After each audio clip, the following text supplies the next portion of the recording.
Last week a friend of mine had a lot of old computer stuff that he wanted to give me.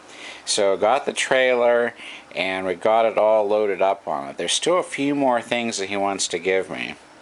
But recently, like I said in another video, I've decided to just quit buying new equipment, except in rare cases. Like I think I'll still go to the Ham Fest.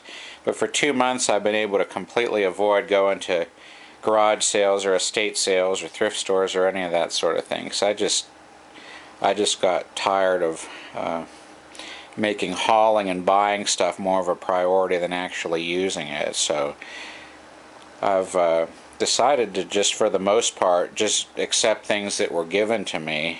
And I really got a big amount of stuff given to me very generously. You can take a look at some of it here, and I'll try to make some individual videos once I get it working. Here's a Coco. This is actually from the storage unit. Another thing I'm working on is getting all the stuff from the storage unit brought down here to this building. And there's another Coco and a Mac. Here's an Eagle. This is an Eagle PC Spirit XL. And this powers up, but there's no action from the circuitry. This is kind of made to be like the compact portable. Okidata 9-pin printer, Apple image writer, Epson LQ1170. Here's an IBM quiet writer, and this has a parallel interface on it, but this unit doesn't work right for some reason.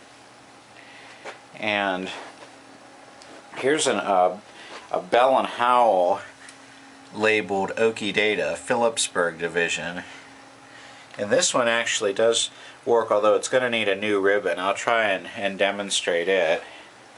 Here's a Suma graphics pad, Tandy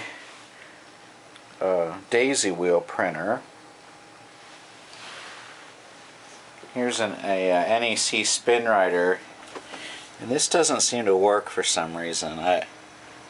It's got a ball, or it's got a thing that's got the typefaces on this drum here.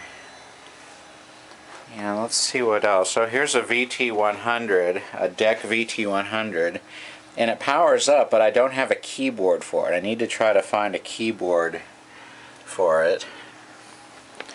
Let's see what else is out here.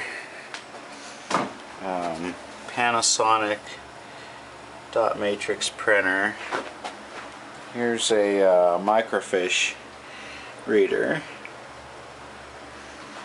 And here's another NEC spin writer. And this one has a power supply problem. I think this one's designed to use a serial interface.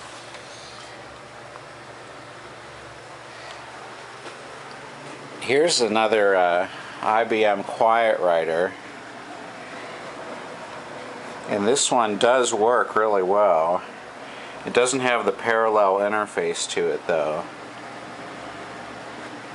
And let's see what else we've got here. Here's a mail station. I think this came from Texas Recycles Day, but I'm not sure what I can do with it. And a Kimtron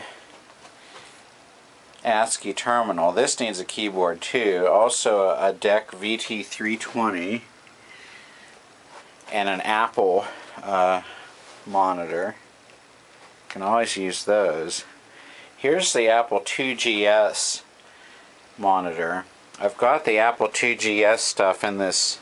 What did I end up doing with it? I know it's around here somewhere. Oh, it's just in this bin of junk. So I'll get that out of there and get it set up. But there's the computer stuff I just got, so I'll try to make some individual videos of it showing what it can do.